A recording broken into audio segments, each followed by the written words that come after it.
इस कार्यक्रम के प्रायोजक हैं रोजगार डेवलपर्स। नमस्कार, आप देख रहे हैं पल्स 24 न्यूज में। आपके साथ दिव्या पैन्यूली। वक्त हो चला है उत्तराखंड और उत्तर प्रदेश की खबरों का, लेकिन उससे पहले चलेंगे हेडलाइंस पर। कुमाऊं गढ़वाल को मिली पहली सीधी रेल सेवा। रामनगर देहरादून एक्सप्रेस वे का हुआ शुभारंभ। केंद्रीय रेल मंत्री अश्विनी वैष्णव ने दिखाई हरी झंडी। मसूरी में निकली भगवान जगन्नाथ की भव्य शोभा यात्रा। जय जगन्नाथ के जय घोष से भक्तिमय हुई पर्यटन नगरी। सैकड़ों श्रद्धालु और पर्यटक बने रथ यात्रा के साक्षी। पेपर लीक मामले को लेकर रामनगर में हुआ जोरदार प्रदर्शन। नेकी की दीवार ने एसडीएम कार्यालय पर सौंपा ज्ञापन। परीक्षा प्रणाली में पारदर्शिता की उठी मांग। रामनगर में 204 नेचर गाइडों को मिला प्रशिक्षण प्रमाण पत्र। सीएम पुष्कर सिंह धामी ने वर्चुअल माध्यम से दी शुभकामनाएं। इको टूरिज्म और वन संरक्षण को मिलेगा बढ़ावा। तुम दोनों की मेहनत बहुत रंग लाई है बेटा, घर बहुत सुंदर बना है। ये मेरे पापा का घर। पता है, देख तेरे पापा की नेम प्लेट अपने हाथों से लगाऊंगा। नेम प्लेट तो लग चुकी पापा।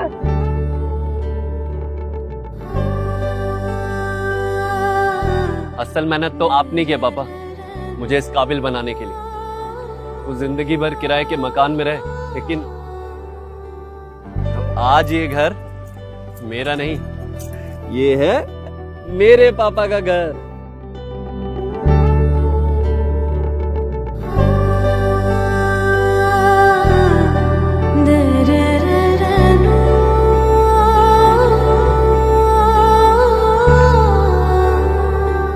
उड़ान सपनों की, आंगन खुशियों का और साथ सकर्णी का।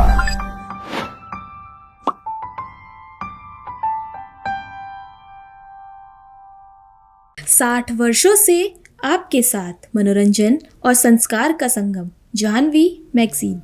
आइए अब देखते हैं खबरें विस्तार से। उत्तराखंड के कुमाऊं और गढ़वाल मंडल के लिए आज ऐतिहासिक दिन रहा। पहली बार दोनों क्षेत्रों को सीधी रेल सेवा से जोड़ने वाली रामनगर देहरादून एक्सप्रेस वे का शुभारंभ किया गया, जहां केंद्रीय रेल मंत्री अश्विनी वैष्णव ने नई दिल्ली से वीडियो कॉन्फ्रेंसिंग के माध्यम से ट्रेन को हरी झंडी दिखाई। जबकि रामनगर रेलवे स्टेशन पर सांसद अनिल बलूनी, सांसद त्रिवेंद्र सिंह रावत सहित जनप्रतिनिधियों ने ट्रेन को रवाना किया। ट्रेन के संचालन से Jim Corbett national park, Girija Devi मंदिर, सितावनी क्षेत्र और चारधाम यात्रा पर जाने वाले श्रद्धालुओं व पर्यटकों को बड़ी सुविधा मिलेगी। देखिए, आज हम सब लोग भारत सरकार का आदरणीय प्रधानमंत्री नरेंद्र मोदी जी का, हमारे बहुत ही यशस्वी वैष्णव जी का आभार प्रकट करते हैं। उन्होंने हमको रामनगर से देहरादून के लिए एक एक्सप्रेस ट्रेन की सौगात दी है। बहुत समय से इसकी आवश्यकता थी। इससे बहुत बड़े क्षेत्रफल को लाभ होने वाला है। हमारी जनता को भी लाभ होने वाला है और इससे रामनगर के व्यापार में भी फर्क पड़ने वाला है। आने वाले समय में रामनगर से दिल्ली तक की कनेक्टिविटी को और बेहतर करने के लिए और आने वाले समय में कंडी मार्ग के लिए लेकर भी हमने एक सुप्रीम कोर्ट में याचिका भी कर दी। तो रामनगर को के विकास को लेकर बहुत सारी योजनाएं हैं, जिनको आगे आने वाले समय में फोन करने वाले हैं। यहाँ पर्यटन को, यहाँ की आर्थिकी पे प्रभाव पड़े, यहाँ रोजगार का सृजन हो, इस सब के लिए बहुत सारी हमारे कार्यक्रम हैं, जिनका हम आने वाले समय में पूर्ण करेंगे। आज ये ट्रेन शुरू हुई है, अब ये 2 दिन चलने वाली है। आने वाले समय में हमारा प्रयास है कि ये 6 दिन चले और हमको पूरा विश्वास है कि आने वाले समय में ये पूर्ण भी हो पाए। दिल्ली के लिए आप लोगों को एक बेहतरीन सुपरफास्ट ट्रेन की भी सौगात जल्दी मिलेगी। पर्यटन नगरी मसूरी में भगवान जगन्नाथ की 5वीं भव्य रथ यात्रा श्रद्धा उल्लास के साथ निकाली गई, जहां मधुबन आश्रम मुनि की रेती के तत्वावधान में आयोजित इस धार्मिक आयोजन में सैकड़ों श्रद्धालु और पर्यटक शामिल हुए। जय जगन्नाथ के जय घोष, भजन कीर्तन और पुष्प वर्षा से पूरा मार्ग भक्तिमय नजर आया। बता दें, रथ यात्रा की शुरुआत लंडौर स्थित सनातन धर्म मंदिर से भगवान जगन्नाथ, बलभद्र और सुभद्रा की विशेष पूजा अर्चना और 56 भोग अर्पित करने के बाद हुई। इसके बाद रथ लंडौर बाजार, घंटाघर, शहीद भगत सिंह चौक, माल रोड होते हुए गांधी चौक स्थित लक्ष्मी नारायण मंदिर पहुंचा। उत्तराखंड में पिछले करीब 30 वर्षों से यह परंपरा जारी है, जबकि मसूरी में लगातार 5वें वर्ष रथ यात्रा का आयोजन किया गया। देखिए, आज पूरे संसार में भय और डर का माहौल है, लेकिन हमारे भारतवर्ष में पूरे 12 महीने कोई ना कोई उत्सव है। आज जहां पूरे विश्व में अशांति है, लेकिन आज हमारे इस मसूरी में और मसूरी के अतिरिक्त विश्व के अन्य कोने में भगवान जगन्नाथ जी अपने मंदिर से बाहर आकर के अपने भक्तों को आनंद दे रहे। लोग कितने भक्ति में, आनंद में, मस्ती में लोग अपना दुख दर्द कलेश सब भूल गए हैं। भगवान जगन्नाथ जी एकमात्र ऐसे भगवान हैं जो अपने भक्तों के कल्याण के लिए अपने मंदिर को छोड़ करके बाहर आते हैं। और आप अपना देख सकते हैं कि भक्त लोग कितने आनंद में हैं। भगवान का नाम का कीर्तन करने से तन मन और धन तीनों प्रकार से समृद्धि आती है, शरीर स्वस्थ रहता है, मन निरोग रहता है और जीवन में आनंद होता है, जीवन मंगल में होता है। तो इसलिए भगवान जगन्नाथ जी अपने मंदिर से बाहर आते हैं ताकि हम जैसे पापी लोग भगवान का भजन कर सकें, भगवान का कीर्तन कर सकें, भगवान को याद कर सकें, आपस में प्रेम कर सकें और भगवान का कीर्तन कर सकें। इसलिए प्रेम से बोलिए जगन्नाथ भगवान की निताई बोल। जगन्नाथ जी की रथ यात्रा ये तो हजारों साल पुरानी है, लेकिन अपने उत्तराखंड में यदि हम कहें तो पिछले 30 वर्षों से ये आरंभ हुई है। हमारे ऋषिकेश में भक्तियोग स्वामी जी महाराज हुए हैं, उन्होंने उत्तराखंड के ऋषिकेश, देहरादून, हरिद्वार, यहाँ मसूरी में ये रथ यात्रा आरंभ की और मसूरी में ये 5वीं जगन्नाथ रथ यात्रा है। तो ये हर जीव का हर प्रकार से मंगल करने वाली है। हमारा आप सबसे निवेदन है इसमें उत्साह से भाग लें, कीर्तन करें, अपने जीवन को सफल बनाएं। देखिए, आप देख रहे होंगे रथ यात्रा में बच्चे भी हैं, बूढ़े भी हैं, जवान भी हैं, सिख भी हैं, सभी प्रकार के ब्राह्मण हैं, क्षत्रिय, वैश्य, शूद्र हैं, स्त्री, पुरुष हैं। सबके अंदर कितना जोश है, उल्लास है। अपना घर का सारा काम छोड़ करके केवल भगवान की भक्ति के लिए, केवल भगवान जगन्नाथ की प्रसन्नता के लिए आए हैं। तो भगवान उनको खाली नहीं भेजते हैं, उनको इतना आनंद देते हैं कि सब कुछ भूल जाते हैं भक्ति में। क्या संदेश देंगे आप जिस तरीके से आजकल भक्तों की संख्या लगातार बढ़ती जा रही है, आस्था और विश्वास लोगों का बढ़ता जा रहा है, क्या संदेश देना चाहेंगे? देखिए, अगर विश्व में शांति आ सकती है, विश्व में भाईचारा आ सकता है, तो एक ही नारा होगा कि भगवान हमारे जगन्नाथ सबके माता पिता हैं, हम उनकी संतान हैं, तो हम सभी क्या हुए, भाई भाई हुए। तो भगवान के नाते हम सब भाई भाई हैं, मिल के रहें, मिल के भजन करें, मिल के जीवन में आगे बढ़ें। हरे कृष्णा। हरि 5वीं बार है जो मधुबन आश्रम द्वारा भव्य जगन्नाथ यात्रा का आयोजन किया गया और बहुत ही हर्षोल्लास है पूरे के पूरे मसूरी के शहर में, सभी नागरिकों के बीच, जनता के बीच, सभी भक्तों के बीच। और ये एक ऐसा सामाजिक पर्व है जिसमें भगवान स्वयं मंदिर से बाहर निकलकर दर्शनों को, अपने भक्तों को दर्शन देने आते हैं। और वो भक्त जो मंदिर नहीं जा पाते, जो नहीं जा सकते, उनको पूरे शहर भ्रमण के दौरान भगवान अपने दर्शन देते हैं, आशीर्वाद देते हैं, उनको पापों से मुक्ति देते हैं। और ये माना जाता है कि जो भक्त भगवान रथ की रस्सी खींचता है उसके पाप नष्ट हो जाते हैं और वो जो है भगवान का आशीर्वाद प्राप्त करता है। हमें उम्मीद है कि भगवान जगन्नाथ की इस वर्ष भी हमें असीम कृपा मिलेगी, आशीर्वाद मिलेगा और मसूरी सुख शांति के साथ साथ मसूरी का विकास होगा। बिल्कुल, देखिए, पर्यटक जो है जिनको पता चला कि जगन्नाथ की यात्रा निकल रही है तो सभी पर्यटकों ने मंदिर का मुंह कर लिया। और बहुत ही उत्साह की बात है कि आज ही जगन्नाथपुरी उड़ीसा में भी आज ही के दिन यात्रा निकल रही है और मसूरी में भी आज ही के दिन यात्रा है। इसलिए हमें बहुत खुशी है और हमें उम्मीद है कि आने वाले वर्षों में ये यात्रा और भव्य और विशाल होगी। देश भर में सामने आए कथित पेपर लीक और भर्ती परीक्षाओं में अनियमितताओं को लेकर रामनगर में विरोध प्रदर्शन किया गया, जहां नेकी की दीवार और उनकी प्रहरी विंग के सदस्यों ने एसडीएम कार्यालय पहुंचकर सरकार के खिलाफ नारेबाजी की और राष्ट्रपति व प्रधानमंत्री के नाम ज्ञापन सौंपा। प्रदर्शनकारियों ने परीक्षा प्रणाली में पारदर्शिता और दोषियों पर सख्त कार्रवाई की मांग उठाई। नेकी की दीवार के संयोजक ताराचंद्र घिल्डियाल के नेतृत्व में कार्यकर्ता एसडीएम कार्यालय पहुंचे, जहां प्रदर्शनकारियों का आरोप था कि लगातार सामने आ रहे पेपर लीक मामलों से लाखों युवाओं का भविष्य प्रभावित हो रहा है और परीक्षा व्यवस्था पर लोगों का भरोसा कमजोर हो रहा है। देखिए, लगातार जिस प्रकार पूरे भारत के परिप्रेक्ष्य में जो इस समय की जो मेन हमारी समस्या है, आप देख रहे हैं कि जंतर मंतर में 20 दिन से भी अधिक हो गए जो हमारी कांग्रेस जनता पार्टी है और तमाम जो छात्र संगठन है वो लगातार वहां पर आमरण अनशन और भूख हड़ताल पर हैं। तो हम सबकी एक ही डिमांड है, हमारी डिमांड है कि जो शिक्षा व्यवस्था या पेपर का जो सिस्टम है आपका, उस सिस्टम के द्वारा जो नीट पेपर जो लीक हुए हैं उसके बाद जो लगभग 20-22 जाने हमारे बच्चों की गई हैं और उनकी अकाउंटेबिलिटी सेटअप हो। और उस अकाउंटेबिलिटी के लिए हम चाहते हैं कि धर्मेंद्र प्रधान तुरंत इस्तीफा दें। और केंद्र सरकार अपना इसमें वक्तव्य क्यों नहीं जारी कर रही है? 20 से 22 दिन हो गए, अभी तक केंद्र सरकार का कोई ऐसा बयान नहीं आया जिससे हम चाहते हैं कि उन बच्चों और उन बच्चों के परिवारों को कुछ कम से कम भरम तो लगे। लेकिन जिस प्रकार हिटलरशाही और तानाशाही केंद्र सरकार के द्वारा दिखाई जा रही है और हम उसका विरोध करते हैं, तो एसडीएम साहब के माध्यम से हमने महामहिम राष्ट्रपति महोदय तथा माननीय प्रधानमंत्री भारत सरकार को हमने ज्ञापन दिया है कि हमारी जो है मांग है और जो भी हमारी मांग है और जंतर मंतर में जो आंदोलन चल रहा है उस आंदोलन के परिप्रेक्ष्य में वो निर्णय लें और शिक्षा मंत्री को बर्खास्त करें, शिक्षा मंत्री को अपने पद से हटाया जाए। हम लगातार रामनगर में जो हमारे तमाम संगठन है, बार एसोसिएशन है, डी ड्राफ्टिंग एसोसिएशन है, राजनबी संघ है और हमारे तमाम जो और संगठन है, जो हमारे सामाजिक संगठन है, इनके माध्यम से हम रणनीति का खुलासा बहुत जल्द करेंगे। रामनगर में तराई पश्चिमी वन प्रभाग की ओर से नेचर गाइड प्रशिक्षण प्रमाण पत्र वितरण समारोह का आयोजन किया गया, जहां वन विश्राम भवन परिसर में हुए इस कार्यक्रम में मुख्यमंत्री पुष्कर सिंह धामी ने वर्चुअल माध्यम से जुड़े और नेचर गाइड योजना के 5 वर्ष पूरे होने पर सभी गाइडों को शुभकामनाएं दी। जहां मुख्यमंत्री ने प्रकृति संरक्षण, रोजगार और आत्मनिर्भर उत्तराखंड के निर्माण में नेचर गाइडों की भूमिका की सराहना की।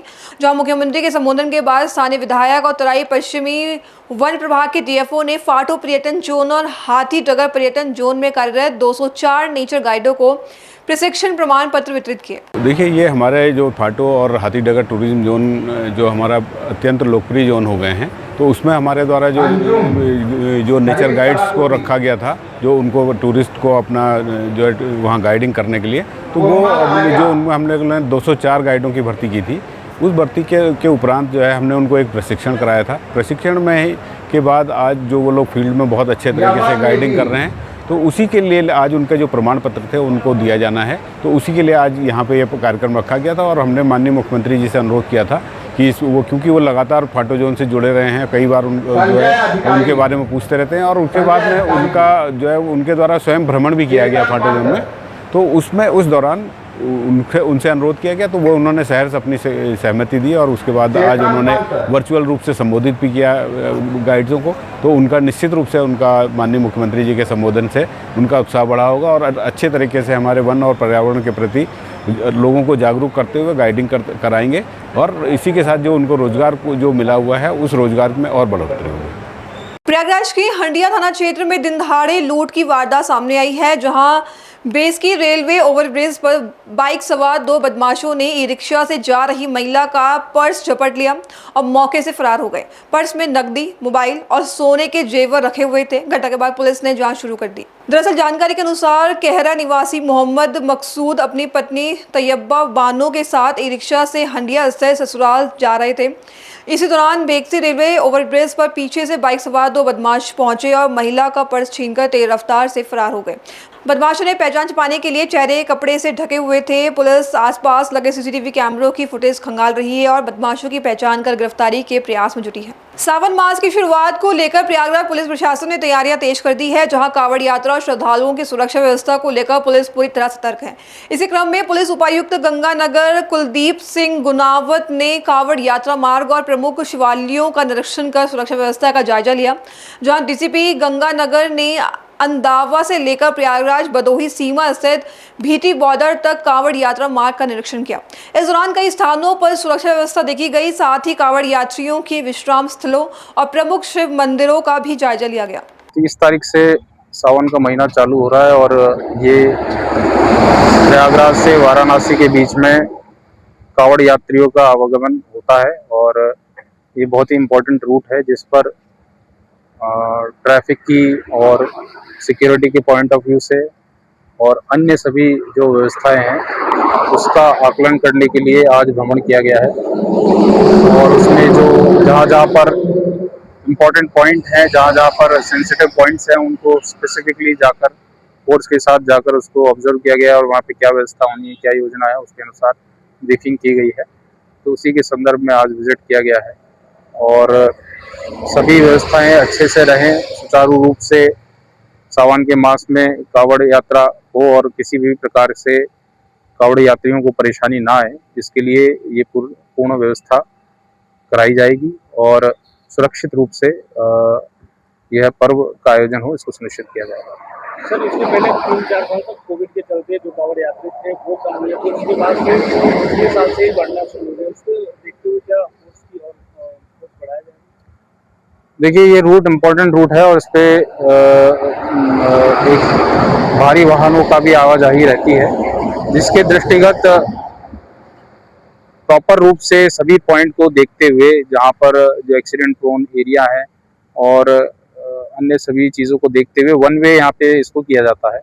वन वे में पूरी एक लेन कांवड़ यात्रियों के लिए रिजर्व रहती है, एक अन्य लेन पे ट्रैफिक का मूवमेंट रहता है। तो उसी के दृष्टिगत जो है प्रॉपर फोर्स का डिप्लॉयमेंट रहता है और पर्याप्त मात्रा में फोर्स का डिप्लॉय किया जाता है। तो उसी प्रकार से आवश्यकता अनुसार फोर्स डिप्लॉय की जाएगी, जिससे इसको सुरक्षित रूप से इस योजना को सुचारू रूप से चलाया जा सके।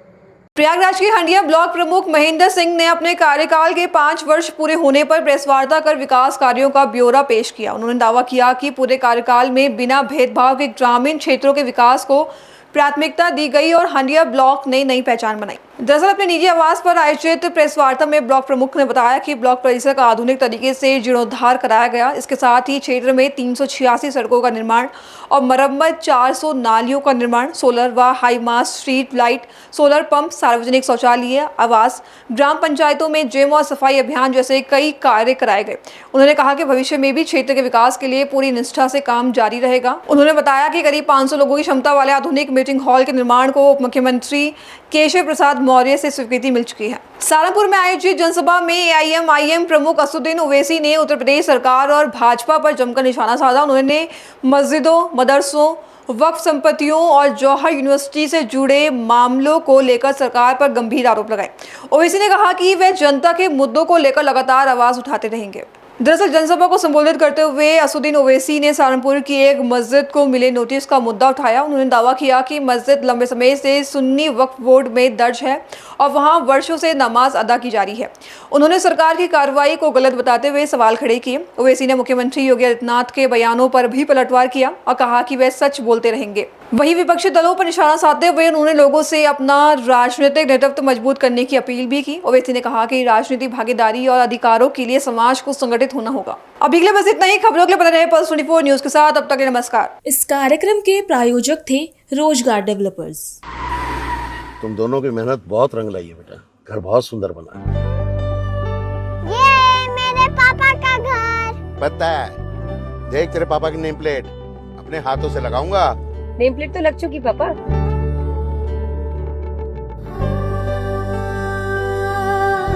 असल मेहनत तो आपने की है पापा, मुझे इस काबिल बनाने के लिए। वो जिंदगी भर किराए के मकान में रहे, लेकिन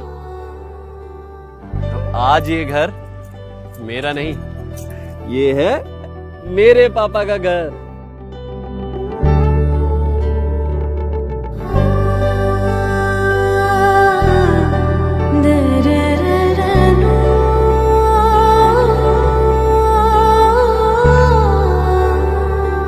उड़ान सपनों की, आंगन खुशियों का और साथ सकर्णी का।